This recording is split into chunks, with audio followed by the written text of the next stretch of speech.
Voilà, bonjour. Je suis très heureux d'être reçu par le réseau élèves entrepreneurs étudiants du Sénégal pour échanger sur la situation déjà du pays, du monde, on va dire, causée par la pandémie du Covid-19, mais également d'échanger sur des perspectives de résilience post-Covid. Et voilà, je suis très honoré en tout cas d'échanger avec eux.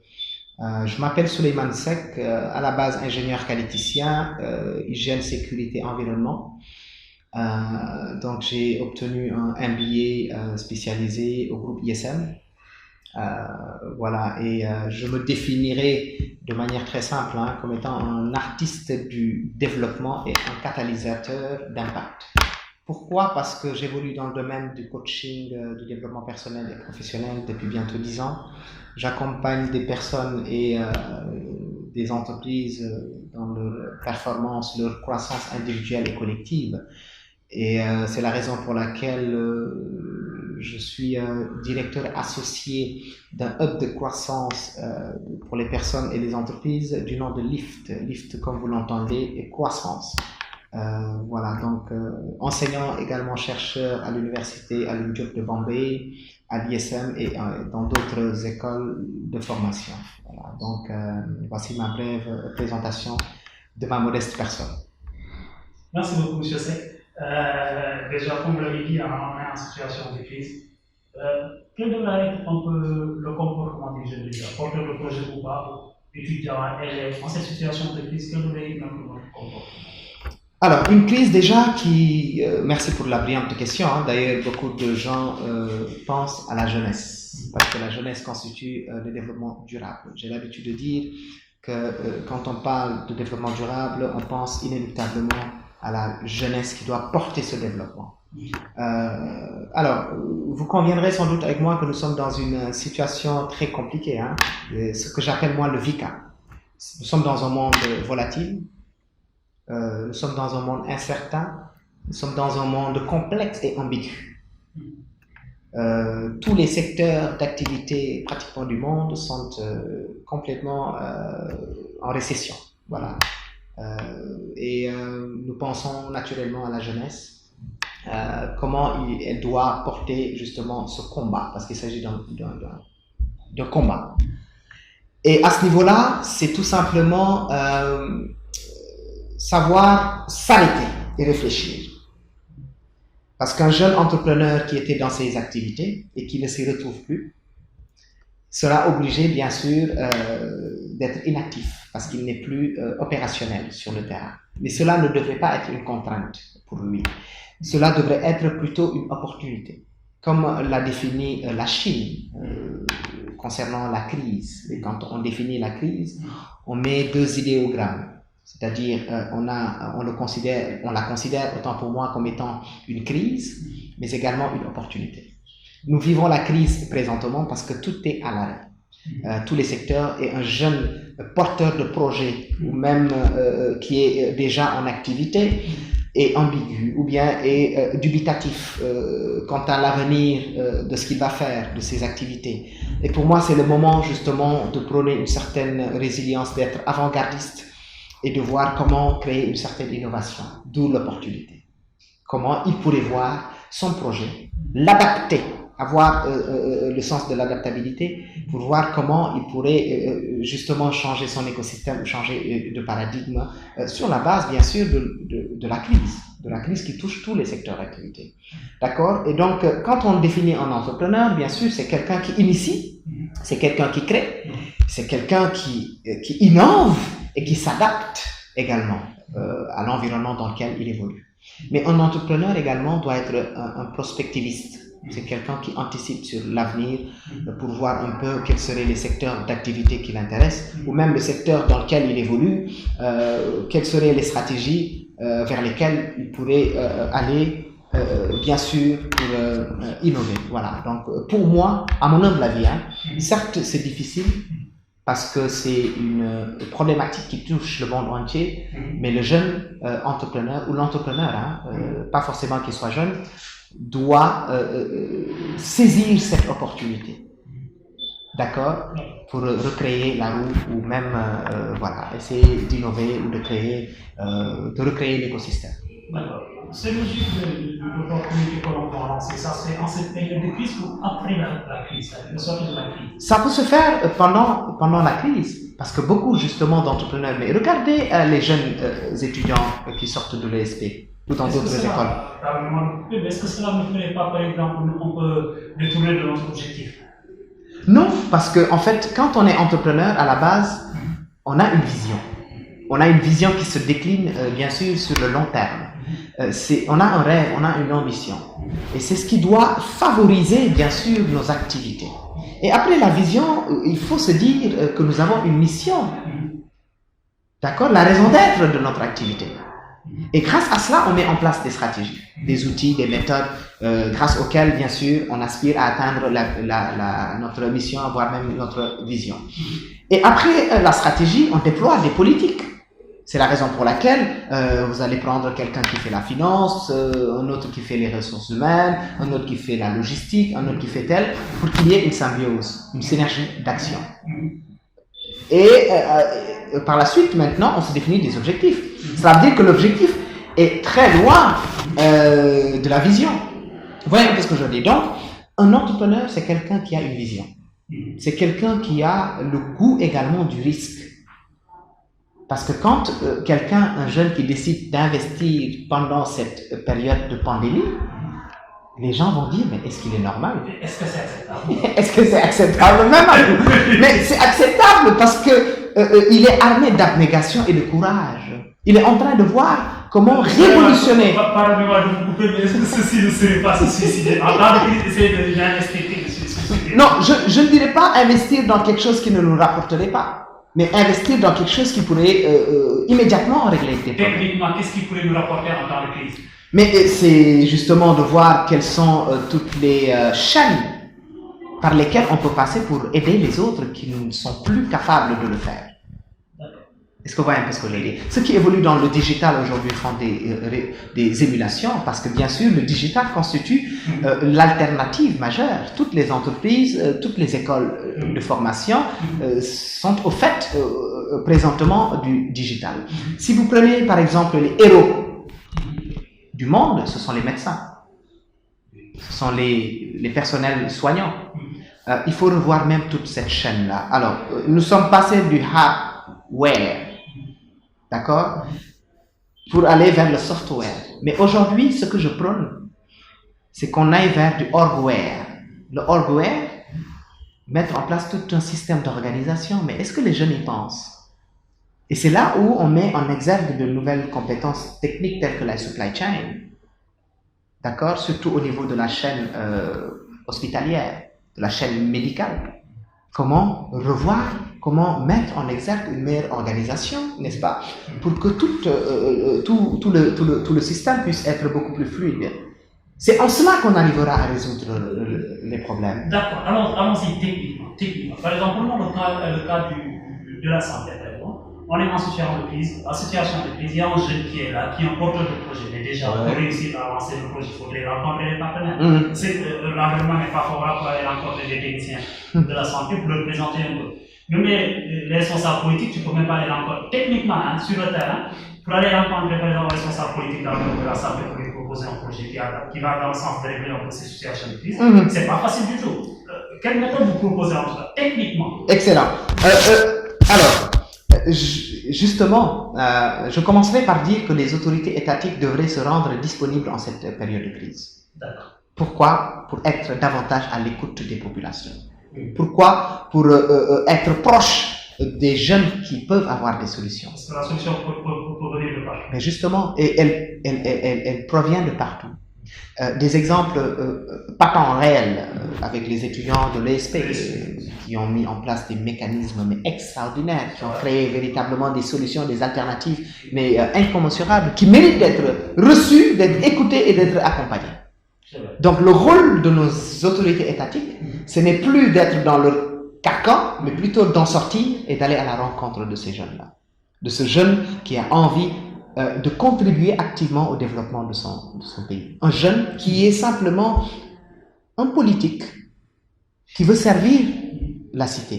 Un jeune qui est un citoyen et qui est actif et qui veut contribuer à juste titre, hein, n'est-ce pas, à juste titre, véritablement, sa contribution pour changer de paradigme. Donc je pense que c'est une période dans laquelle tous les porteurs de projets doivent saisir cette opportunité.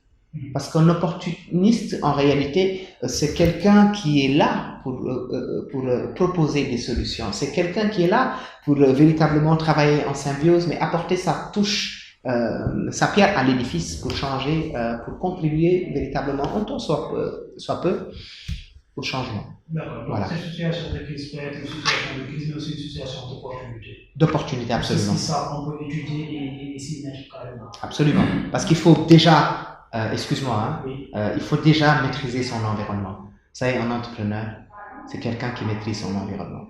De quoi son environnement a-t-il besoin? Afin qu'il puisse, de manière frugale, c'est ce qu'on appelle être dans les innovations frugales, apporter des solutions très simples à sa communauté.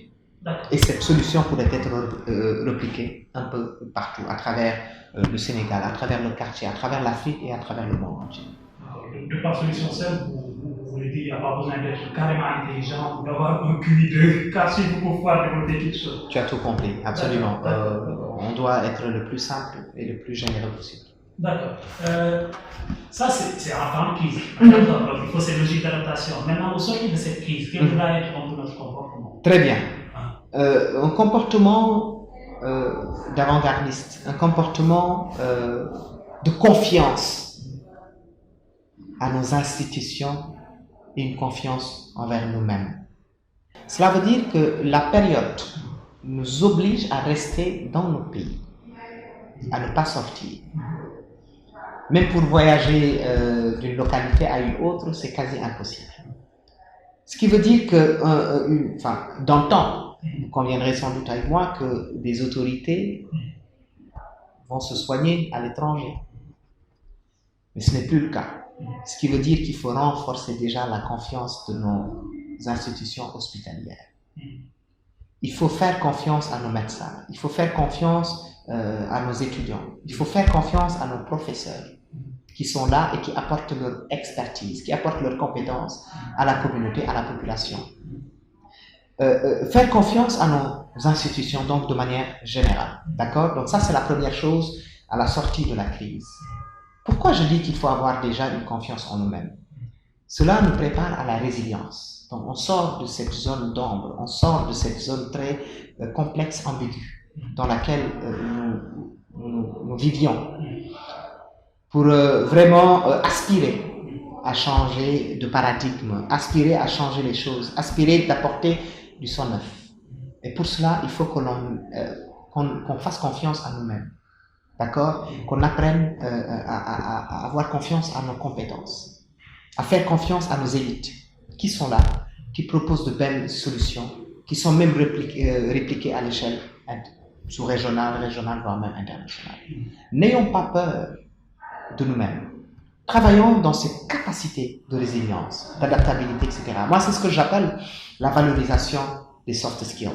Ce sont les compétences douces, d'accord? Des compétences intrapersonnelles, des compétences personnelles, des compétences de leadership, des compétences d'influence. Parce qu'aujourd'hui, nous voyons des jeunes qui s'activent dans la citoyenneté, qui n'attendent absolument rien de l'État. C'est parce que ce sont des jeunes qui ont compris les enjeux. Là, vous êtes dans les valeurs plus humaines qu'académiques. Humaine, sociale, plutôt qu'académique, absolument. Parce que ce ne sont pas des choses forcément que l'on acquiert dans le processus académique. Mais il y a certaines écoles qui l'ont compris. Il y a certaines universités qui l'ont compris. Mais je suis même à dire qu'il ne faut plus s'arrêter au niveau supérieur. Allons plus loin. Allons vers nos jeunes frères, allons vers nos jeunes sœurs, allons vers l'écosystème ou la sphère la plus vulnérable, si je puis m'exprimer ainsi. Allons vers le jeune qui a 5 ans, qui a 10 ans et qui souhaite devenir un entrepreneur. Comment lui inculquer ces valeurs-là? Comment lui inculquer cette phase de responsabilité, cette conscience individuelle et collective? Et c'est faisable. Mais oui, c'est bien faisable. Mais dites-moi, par exemple, comment voulez-vous inculquer à un jeune de 10 ans, 15 ans des notions qui vont ensemble de l'entrepreneuriat? Belle question, j'aime bien la manière dont tu rebondis. Non, parce qu'en fait, il faut y aller concrètement, et c'est vrai. Oui. En faisant une chose très simple, déjà.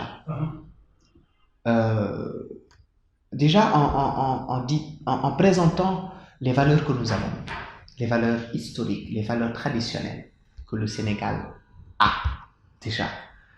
Parce que ce sont des valeurs, ce sont des sacerdoces, ce sont des valeurs cardinales que l'on doit s'approprier. C'est déjà très bien. Ça veut dire qu'il y a un John Fuller. Waaw yooyu c'est-à-dire yooyu. fii lañ ko fekk. Ok. te il faut ñu tegaat ci projecteur il faut que ñu leeralal ñu lan moo nekkoon suñu ay valeurs maam. De l'intégrer dans les académies, de l'intégrer dans nos systèmes. Bu ñu demee ba intégrer Cheikh Anta ci suñu ay œuvres ci suñu cursus, c'est parce qu'il y a un pas, il y a eu un succès qui a été on va dire qui a été visible à ce niveau-là. te loolu dañ ko war a accepter, dañ ko war a intégrer. Donc loolu yëpp ay valeurs la bari na si on remonte vers la tradition orale, n'est-ce pas, sur la charte du Karakonkofa, et cetera. Yooyu yëpp ay valeurs la yoo xam ne ay constitution yu ñu tegoon avant basées sur les valeurs. Loolu c'est une chose.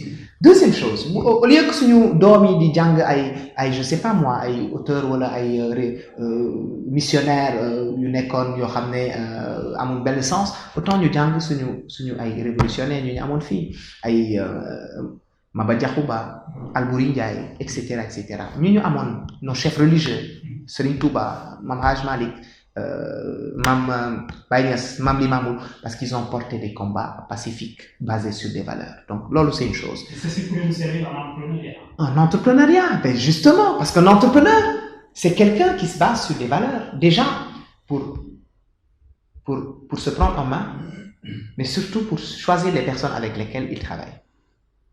Loolu dafa am solo. Et on se base sur des valeurs cardinales, des valeurs vraiment intrinsèques en nous. Léegi, loolu c'est une chose. Mais la deuxième chose, c'est que le monde évolue. On s'adapte. Vous entendez parler de développement personnel. Du ma yegg sax ci professionnel bi, mais développement personnel, c'est de voir comment l'intégrer dans nos systèmes. Il y a des formateurs qui sont là, il y a des coachs qui sont là. Ce n'est pas seulement pour le supérieur. Je suis contre. C'est pour, on va dire, la jeunesse bi nekk ci suuf. Depuis le collège. C'est comment accompagner ces jeunes-là pour asseoir une confiance, asseoir une estime de soi, asseoir une connaissance approfondie de soi. Personnellement, et de manière humble, je le fais très souvent. Je suis formateur bénévole dans beaucoup d'associations. Mais oui, alors ma méthode, elle est très simple, hein, et simpliste. Elle consiste vraiment à échanger avec les jeunes, à leur demander déjà qui sont-ils, comment ils se verraient dans 5, 10 ans, 20 ans, 30 ans. Là, tu crées un déclic chez l'enfant. Tu crées un échange, un partage déjà chez l'enfant. Et j'utilise des techniques, hein, peut-être très simples, hein, comme la PNL, comme l'analyse transactionnelle, n'est-ce pas, etc. Juste se baser sur des échanges, d'accord, communicationnels que l'on peut avoir avec l'enfant. L'écouter, très efficace, parce que ce sont des techniques grâce auxquelles, justement, on arrive à écouter son interlocuteur, à l'écouter, à l'orienter, à le guider et à l'accompagner. En tout cas, je vois que ça prépare la prise de parole. Très bien.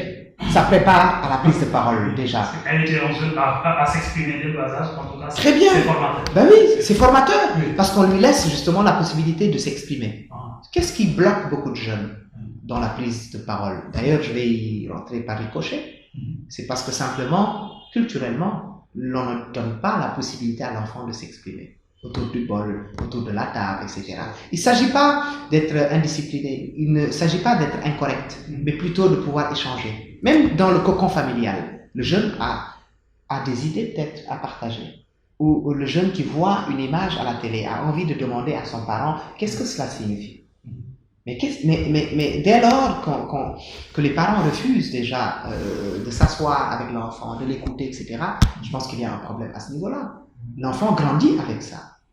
D'accord? Et donc, ne lui donne pas les aptitudes communicationnelles, même si c'est le bon Dieu qui est l'instigateur de ces aptitudes communicationnelles. D'accord? Mais l'enfant a toutes les possibilités, a toutes les aptitudes pour se préparer à la communication, à la prise de parole. Comment? Grâce à l'échange, grâce à l'écoute active, grâce au fait de l'inculquer dans la communication non verbale. Parce que ce qui est déplorable, ce qui est aberrant, c'est que quand vous échangez aujourd'hui avec des jeunes, vous vous rendez compte que ce sont des mots violents qui sortent. Parce qu'ils n'arrivent pas à contenir, parce que c'est ce qu'ils voient en général dans leur environnement.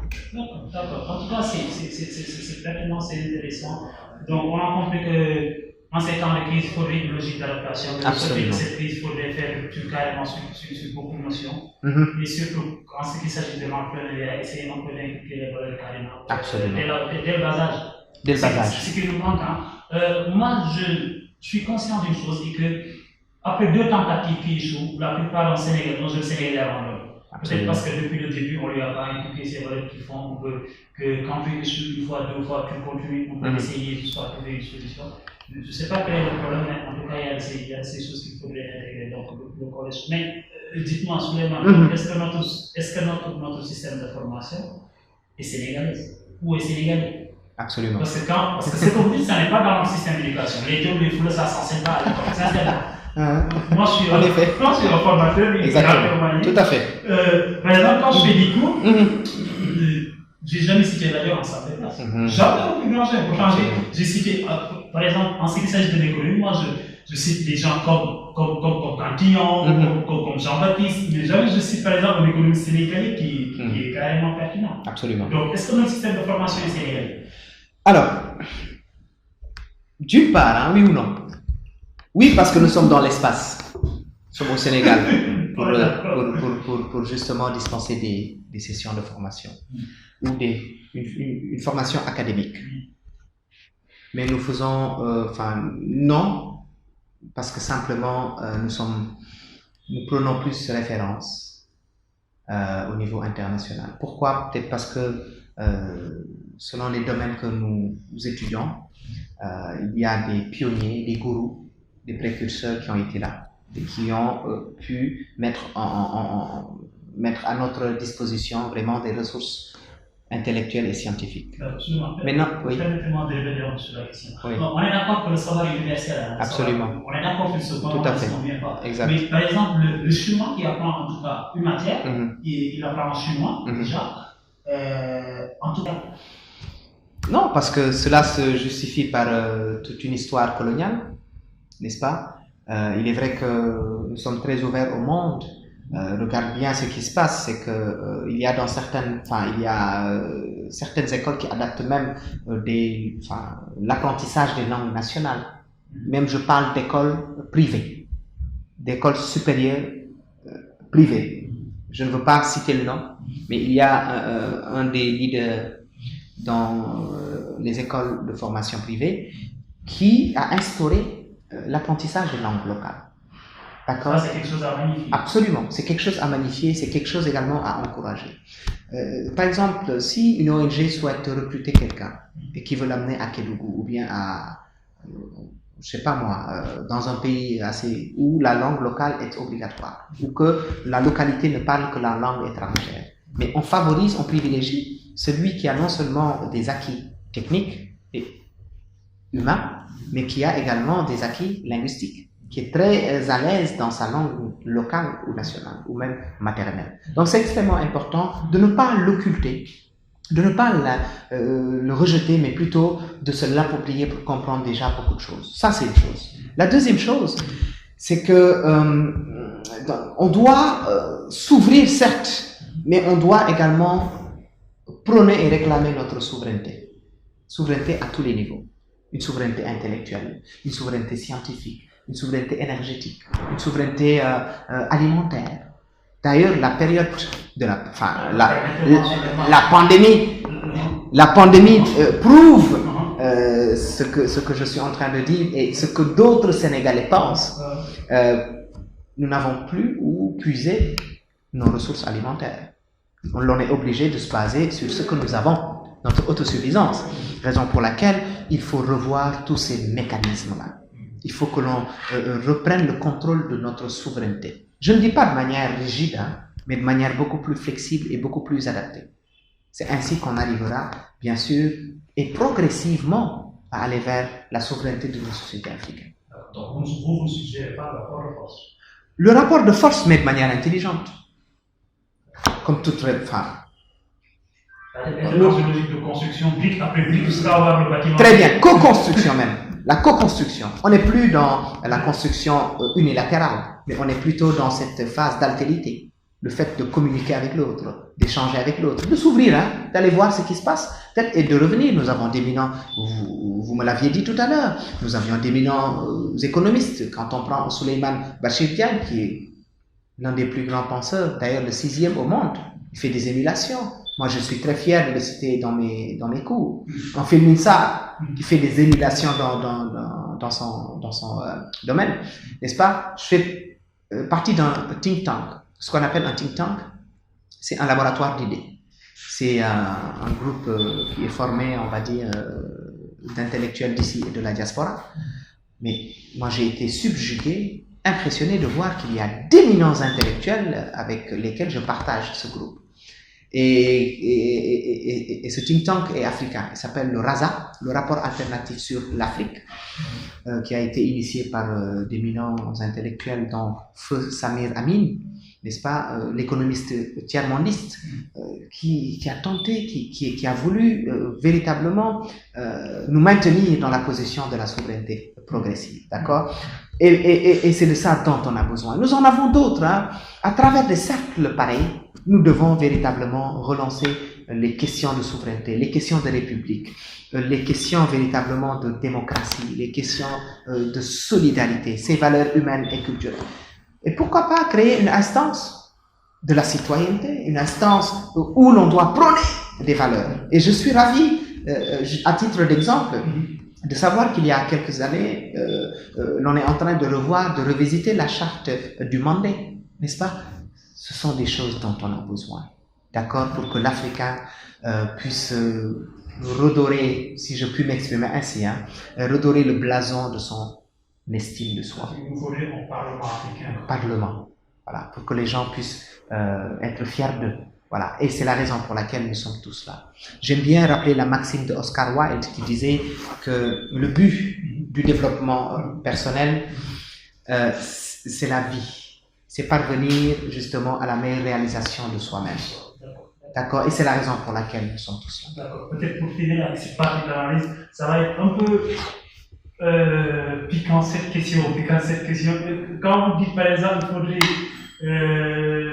réclamer nos souverainetés, reconnaître nos valeurs et les adopter, alors que nous sommes dans une situation qui fait que là, en 2020, la jeunesse sénégalaise est en train de se battre sur une image, je ne sais pas, qui est authentique ou qui n'est pas authentique. Je donne un exemple. Ce n'est pas un exemple, c'est le fait. Quand on sort par exemple l'image de Serigne Touba et que la jeunesse est là à dire Mom la wala du mom. Est-ce que déjà il n'y a pas de problème? Vous nous parlez de souveraineté qu'on doit retrouver partout, ci domaine, alors que nous, jeunes yi instant yi ñu ngi ci logique kii moom la wala du moom. Absolument. ñu ngi ci logique par exemple jeune Tijaan yi moo war a nekk ci kanam jeune Mouride bi wala je sais pas foofu mentalité yi toll. Est-ce que tu penses que donc souveraineté bi nga wax ne déjà am nañ ko sax? Une introspection nationale, une introspection à tous les niveaux. Parce que souvent, on a remarqué, c'est tout le temps l'autre qui nous dit tout ça. Absolument, ce qui n'est pas normal. On doit se connaître, on doit être... Même si on archive, il faut dire que l'autre sorte, absolument. Bon, c'était contextuel d'ailleurs, c'est la raison pour laquelle on a mandaté un Africain pour qu'il se batte pour la restitution des objets coloniaux qui nous ont été piqués, pour ne pas dire volés à l'époque. D'accord? Corrigez-moi si je ne suis pas pertinent. Oui. Est-ce que l'heure est à la récupération des objets coloniaux? Est-ce qu'il ne faudrait pas faire rupture de tout cela et construire à partir de rien du tout? Oui, faire une table rase, c'est bien, mais partir de l'existant est encore mieux. Quand on parle de l'existence, c'est parce Si qu'il y a... l'authenticité de ces existants reste pareil pour vous aussi. Oui, mais cela veut dire qu'il y a... Ça commence pas aujourd'hui, je suis très désolé de vous couper, mais ça commence pas aujourd'hui, ça commence avec ça de LH. Absolument. On dit que c'est pas le bon. Aujourd'hui, c'est l'image, c'est du tout pas. Mais attends, finalement, est-ce qu'il ne faudrait pas oublier tout ça et construire à partir des liens? C'est la raison pour laquelle nous avons encore et encore besoin de nos historiens, de nos philosophes, etc. Parce que simplement le monde est en train d'être bouleversé ou sera bouleversé d'ici quelques années. Pourquoi? Parce qu'on a besoin de nous reconnecter avec nous-mêmes. Et ce sont nos historiens qui pourront nous édifier de tout cela. Récemment, j'ai vu que l'image, la photo de El Hajj Omar Foutiyou Tall, avec laquelle on a toujours fait nos études, se trouvait sur nos cahiers, etc., n'était pas véritablement l'image ou la photo authentique. J'ai été déçu. Pourquoi? À qui la faute? C'est la grande équation. Donc on doit déjà avoir une connectivité avec soi-même. On doit pouvoir se reconnecter avec notre histoire. D'accord? Donc c'est juste une reconnexion. Et c'est là où nos historiens, c'est là où nos philosophes, c'est là où nos sociologues, ces métiers extrêmement importants et intéressants, doivent nous venir en appoint. D'accord? Pour nous éclairer sur beaucoup de choses. Et grâce à cette reconnexion, nous pourrons véritablement asseoir, consolider, voire même développer et améliorer notre estime de soi. Qui sommes-nous, d'accord, pour pouvoir porter un message? Parce que tu ne peux porter un message sans pour autant que tu saches réellement qui tu es. Voilà. En tout cas, c'est très intéressant. Et à l'itinéraire. Est-ce que dès la première partie du développement, tellement c'est intéressant. Enfin, l'une des valeurs fondamentales que l'on doit développer, c'est d'abord la spiritualité. Quand on fait confiance au bon Dieu, d'accord, on a une paix intérieure. Quand on a une paix intérieure, on aura la possibilité de faire tout ce que l'on voudra. Même quand on échoue, on aura la possibilité vraiment d'avoir une connectivité en soi sur la base de l'enseignement spirituel ou de la dimension spirituelle. Jamais oublier Dieu dans tout ce que l'on fait. La deuxième chose, c'est qu'il faut être ambitieux. Un entrepreneur, c'est quelqu'un qui n'aspire pas quand même à être statique, mais c'est quelqu'un qui a une volonté d'aller de l'avant. Donc il faut être ambitieux. Grâce à l'ambition, on pourra catapulter le monde. La troisième valeur, c'est d'incarner le sens de l'empathie. Vous savez, quand on est empathique, c'est parce qu'on veut contribuer à la transformation de nos sociétés. Et quand on est empathique, c'est parce qu'on a envie simplement de collaborer avec l'autre. Je vous ai dit tantôt que ce dont nos sociétés africaines ont besoin, c'est vraiment d'être dans la démarche d'entreprise collaborative, parce qu'on est dans une compétitivité. On n'est plus dans la compétitivité, mais dans la coopétitivité, parce qu'on a besoin justement de créer des alliances stratégiques. Et pour le faire, on doit être empathique, on doit aimer l'autre, on doit incarner le sens de l'altérité. Et enfin, c'est quelqu'un qui est endurant.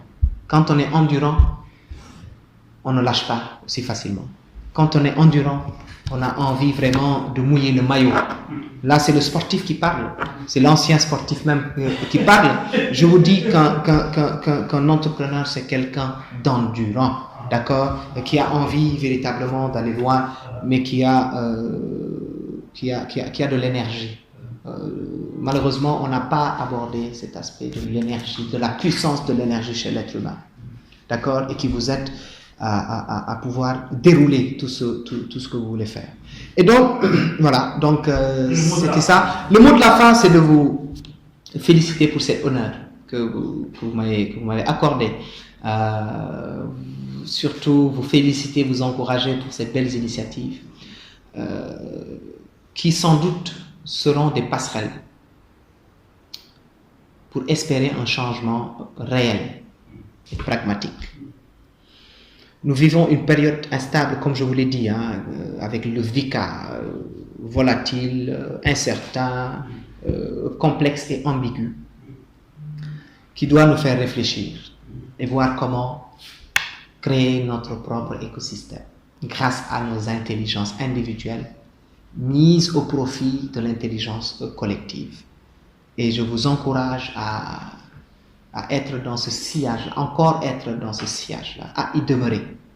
Parce que nous avons besoin de ces cercles pour que l'Afrique puisse connaître, on va dire, un nouvel envol. Merci à vous, ça a été un plaisir. Et voilà, j'ai l'habitude de dire que l'on peut se tromper dans tout ce que l'on dit. Parce que seul Dieu est l'instigateur de nos aptitudes communicationnelles. D'accord? Mais voilà, j'ose espérer que le message que nous avons véhiculé sera constructif et instructif vis-à-vis de la communauté qui nous suivra. Je vous remercie. Merci beaucoup. Merci beaucoup. Docteur.